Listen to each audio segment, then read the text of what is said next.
Nigeria's Minister of Finance and the Coordinating Minister of Economy, Wale Edun, says it is important to look inward and focus on reforms that build resilience and attract investment amid global trade and geopolitical uncertainties. Now, the minister was speaking on a panel held earlier today at the ongoing World Economic Forum, where business leaders present their insights into the latest 2026 Global Risk Report. Let's have a look. Of course, at this time, the geopolitical fragmentation, and I would focus particularly on global trade, which is really a key factor at this time. It's not so much a question of the risk of fragmentation. It is here, it is real, and of course, for developing countries in particular, but for the world in general, we all know that the gains of trade, and we saw the gains of globalization. Now we have a retreat from globalization. We have the prospect of reduced trade, reduced global trade, leading to, in fact, reduced global output, according to the figures that I have seen. And the point there is that global trade is like a tide that lifts all boats. And so for us, as the developing world, when you roll back trade, it leads to foreign exchange pressures.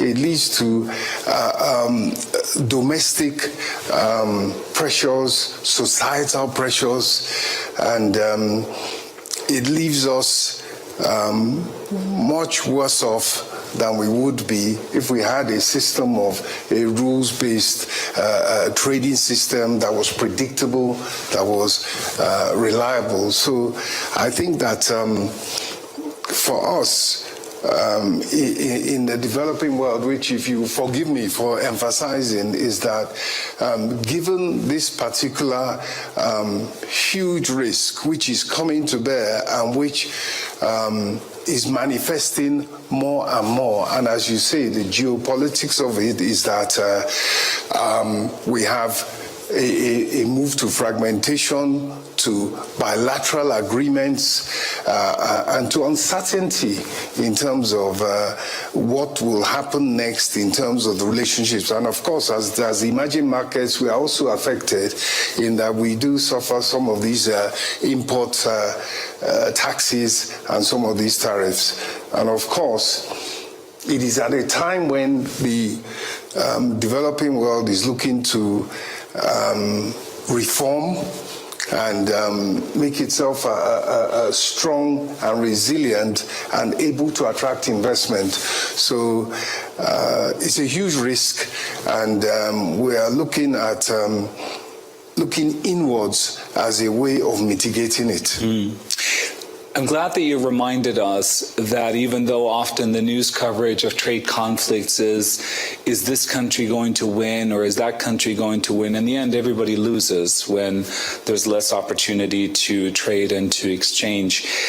I think in the past, in many ways, what drove the global economy was this quest for efficiency, for scale, for opportunity. Are we now in a phase when national security and geopolitical considerations, the questions around security and risk, are increasingly going to shape trade policy and global economic policy? Certainly, that's what we are seeing.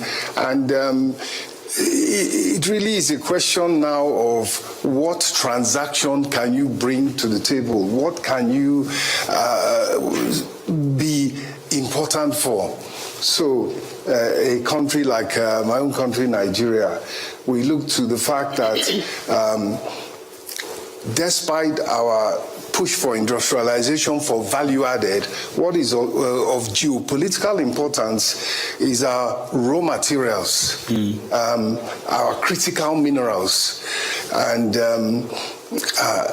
that access to the ability to sit down and do a bilateral transaction. So that, I think, is shaping the world so much more than previously, and it is forcing us to try to look for a transaction that can be done that will be of interest to the major countries that are basically have decided that that is the way to go. As you look to the reality is the rolling back of multilateralism, the less willingness really to fund emerging market economies.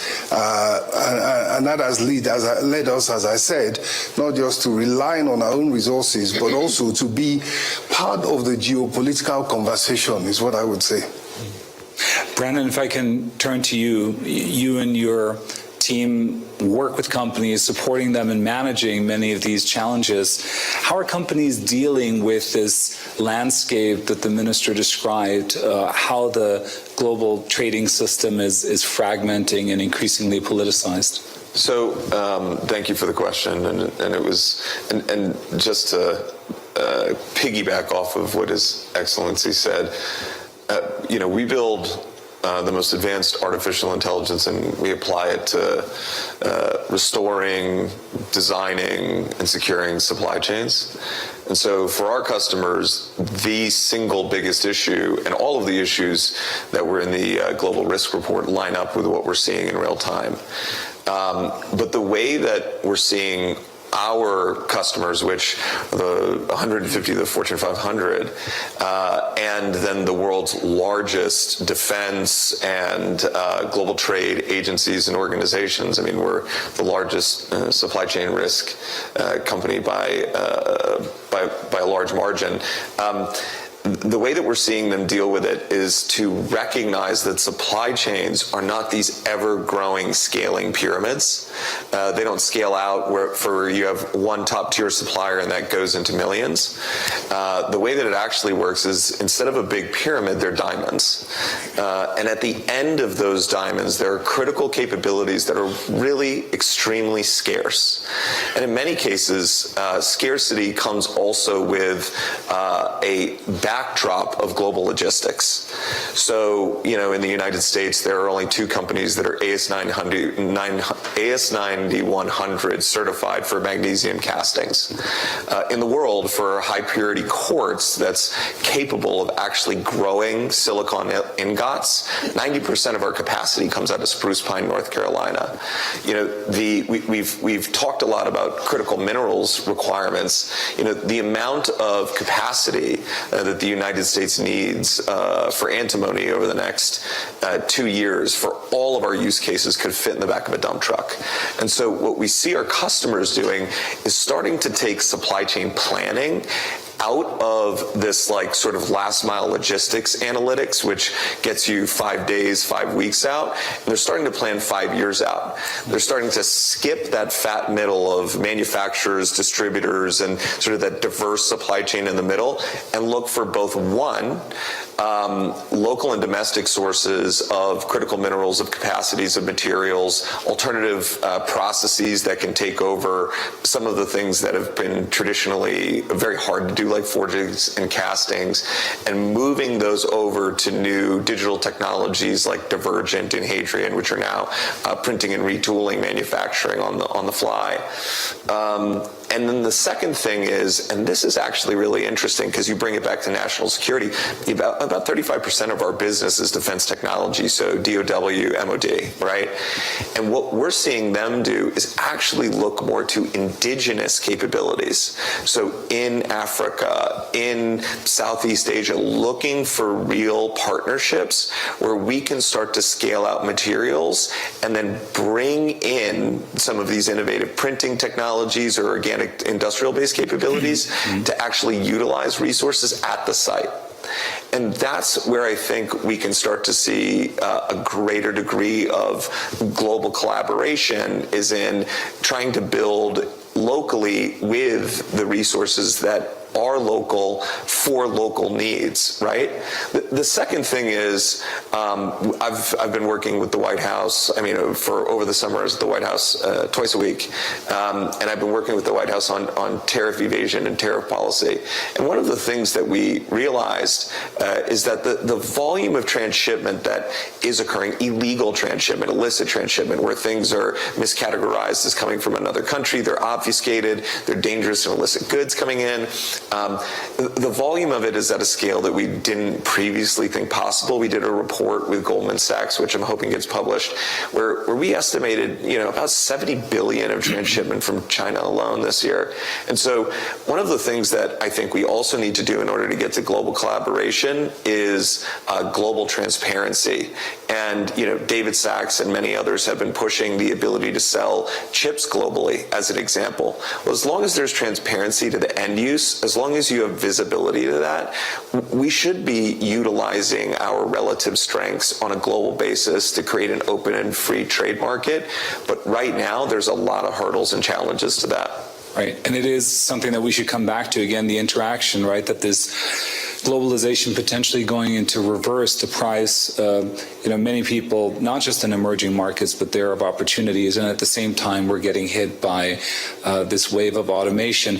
Raj, you're an investor. You have a little bit that lens at B Capital. So first of all, one of the questions on the minds of everyone, AI bubble, yes, no, going to burst, and then maybe take it a little bit further about what are some of the risks inherent in the fact that these technology companies have become so central to the way global markets function. Thanks for the question. And, I think the report clearly highlights that there is increased concern about an AI bubble. Whether it's an equity bubble or an asset bubble, I think there's lots of debate over. I think, just to take a step back, there's three really important things about AI. First is AI is a transformative technology. And I'll come back to kind of, the level of impact that we believe it'll have. Second is that for AI to really be rolled out evenly, we need massive investment in infrastructure. And third is that a lot of the investments that are happening in AI today are based on assuming 100% perfect execution.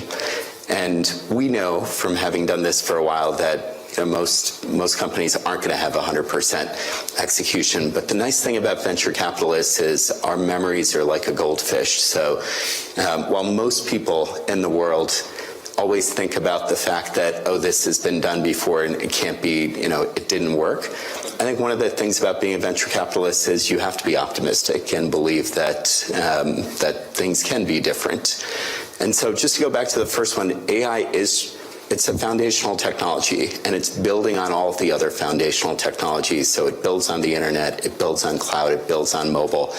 But its impact will probably be greater than all of those. And so, do I think that the level of optimism about it is right? Absolutely. Do I think that the optimism is potentially a little bit too near term and that some of this is going to take a bit longer? Probably. And, I think there's things like Claude Code that are getting as close to AGI as I've seen.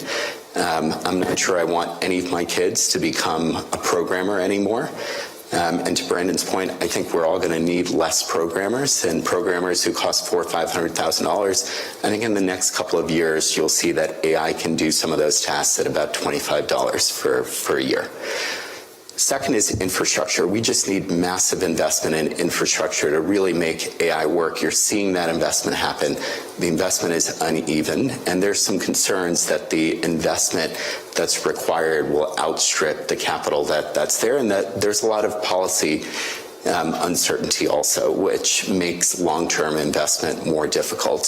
For us, we've started we're traditionally investors in tech and healthcare. We've started an energy investment team because we think energy is so incredibly important over the next 5 to 10 years to really power AI. You've seen in the US, there's a political backlash happening to the price of energy going up, people believing that it's being driven by data centers. I think the data is unclear about whether it's really driven by data centers. There's a lot of issues on the west coast of the US with fires and transmission lines.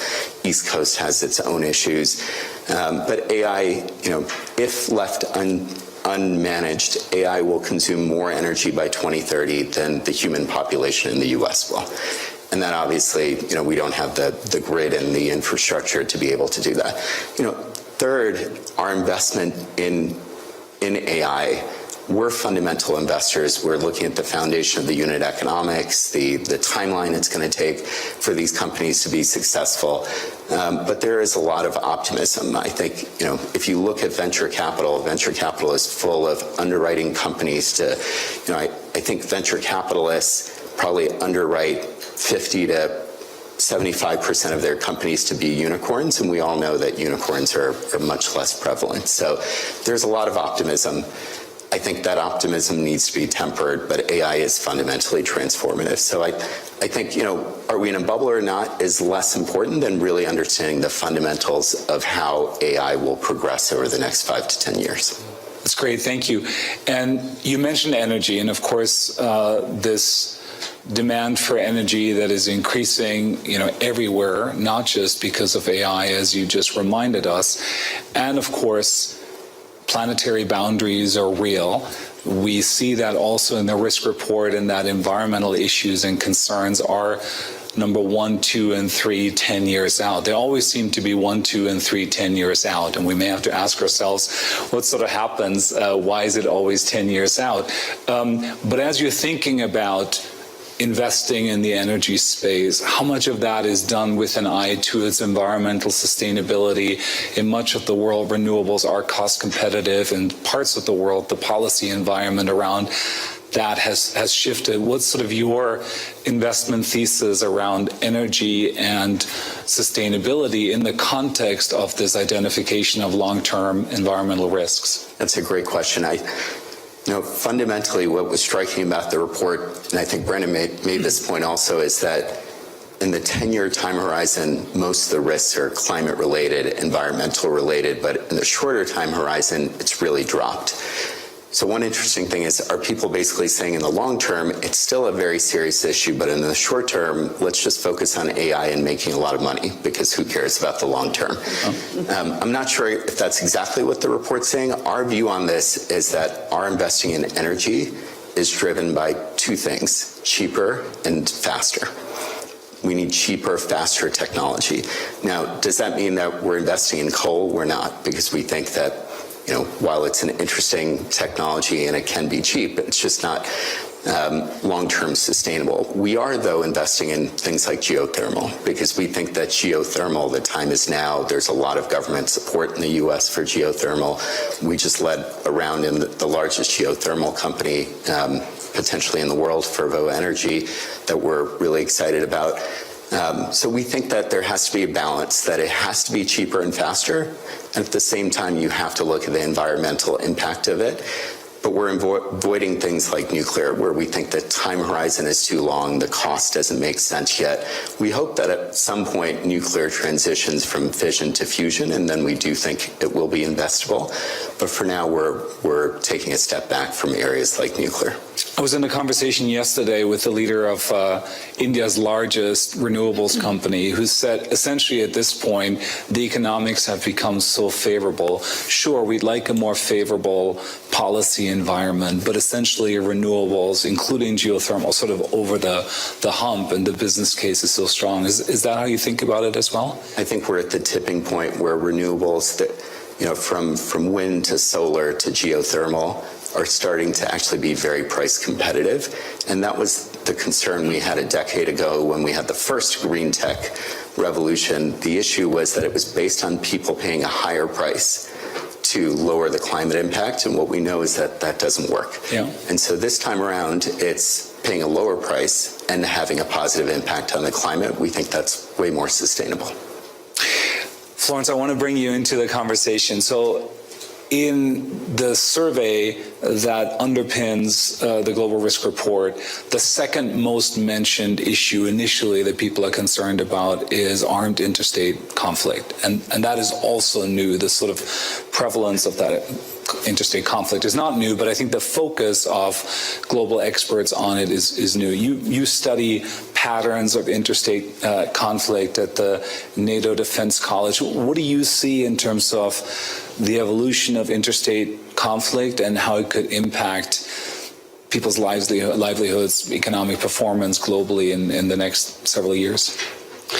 Well, first of all, I have to disclaimer, I took part in the survey that led to the report. So maybe that also can give you a bit of insight on how these answers come about. I think also when you look at past risk reports, they are a snapshot of what experts are thinking about right now. And so there's always a distortion because the present is so present. And so we tend to see, geoeconomic confrontation, tariffs more prominently than a bad weather event, because that was just whatever last summer. So I think it is imperfect, and it can should never be seen as a prediction, right? And also I think we are a bit loose with the term risk, because risk is not the same as danger. Risk is probability of an event occurring times the potential impact that it has. And when we think of it that way, then we have a problem when it comes to state-based armed conflict, because we do not have the numbers to give a clear probability of war, right? And that's because, statistically we know more or less once a decade you have a war between states, but there are huge outliers, and it doesn't happen frequently enough for us to be able to draw real conclusions. So that means that in a way the risk is always there, but of course it's now gone up because of the war in Ukraine, because of a general climate of confrontation that also spills over into economics, of course. And then I think the fear is also derived from a feeling of helplessness, right? So the more helpless you feel about something, the more you feel your influence is pretty reduced, the more prominent the risk is going to be on that scale. So in a very convoluted way, what I'm trying to say is, yes, of course, war is more likely today than maybe 4 years ago, but then I think there is an inevitable regional distortion. I'm from Europe, but I have studied conflict, and so I was a bit surprised when people were saying, "Oh, war is back." Well, you're from Africa. It never left Africa. It was always in the Middle East. So I think there has to be a bit of a sober approach to this risk, not overstating the historical anomaly, because unfortunately war is part of the anarchical international system that we have. So we have to learn to deal with it, to prevent it, of course, to be able to deter it. But I'm not going to say be comfortable, but be a bit more level-headed with the reality of it. Right above state-based armed conflict is this geoeconomic confrontation. And in some ways, perhaps we're seeing just in the last several weeks, the sort of interaction of these things, right? The Economist cover, I think, this week was gunboat diplomacy is back, right? Are states more willing to threaten and, in fact, use military force, perhaps the way the U.S. did in Venezuela, to achieve objectives that seem to be very much around sort of geoeconomic power and influence. Is that a new driver of conflict that you're worried about, or is this again us just focusing on the events of the last couple of weeks? So I think it was you who mentioned the goldfish. I think we're all a bit guilty of goldfish memory. Yes. What's very soothing is to look into history and look at, Panama. We had a very similar situation as in Venezuela. What about Iraq, 2003? A huge breach of international law. So I'm not saying, it already happened before, so relax. But I'm also saying stop pretending that this is all completely new and we are in a historically, extraordinary situation. Other parts of the world, but in Europe, we lived in paradise, basically, and suddenly history is back. So I wouldn't say we are in a new situation. I would say if you're feeling stressed by the situation, look into history and figure out how did our ancestors maneuver some of these things. But we have historical precedent for almost everything. It's such an important point. I looked into this the other day. The average age of the Fortune 500 CEO is 58. That means they started their career in 1991. Mm-hmm. And if they have led in Europe or in North America, that's been a remarkable period of relative stability, globalization, and market integration. But of course, an earlier generation was familiar, and people in other parts of the world remained familiar with a much more volatile environment. One of the things that all of you touched on in some ways is the need for investment. I think, Raj, you said investment needs could outstrip available capital. So, where do I start? Massive infrastructure investments in the continent and elsewhere. supply chains that need to become more resilient, and resilient is sort of a code word for a little bit less efficient, right? Because you have more suppliers potentially. You were talking about the need to invest massively in energy. Europe has decided to increase defense spending to 5% from an average of 1.5%, massive change. When we look at all of this, when all of these things come together, is one of the biggest risks that our investment needs are outstripping our ability to fund things? I don't know if we can start with you. Thank you very much, David. Exactly. And if you had asked me what the biggest risk overall was, I would have taken, from what Brendan said, the economic instability, and from what Raj said, the need for investment. And the fact that we started off talking about the risk of fragmentation, the risk of the rolling back of the global trade, and the loss of those benefits, particularly to the developing countries, because at the end of that trajectory of rolling back trade and fragmenting trade and losing the gains from trade is the society. And by the time you go through the lack of access to technology, the lack of access to investment, you now have inequality. And listening to you, Raj, the inequality that one senses in this huge funding of AI, which is the new frontier, for countries that are struggling to get the gains from trade, that are struggling to invest in basic infrastructure, not to talk of energy, which is critical to the new technology, you can see a widening gap. And I think I must say that one of the things countries like Nigeria are here to do, apart from give a sense of our own commitment to reform and stay in the course, is to attract investment. At the end of the day, it is all about investment, which increases productivity, grows the economy, creates jobs, and lifts people out of poverty. So the number one risk, or the number one result of these risks that we are identifying, for me, is the lack of investment that it will lead to. We only have about 2 minutes left, so I'd love to close on that theme of optimism. One way of reading a report like this is, good Lord, I'm going to just pull the blanket a little bit higher because there's so many things out there. So close us on, after having read the report, or more generally where you sit, 30 seconds from each of you, what makes you optimistic about this year and the future? Thank you. Well, first of all, that there are pools of money out there that we can attract if we put in place the right reforms and we put in place the right policies to attract investors, whether it's UAE, whether it's Raj. But also the optimism that I really feel is that the same policies that attract foreign investors also attract domestic investors. And we do have the access to the diaspora investors, as well as Nigerians that currently maybe under an inflationary environment would now look to invest. And so I think our ultimate optimism is to convince Nigerians that under the current environment, it is profitable and is worthwhile investing in the Nigerian economy. Fantastic.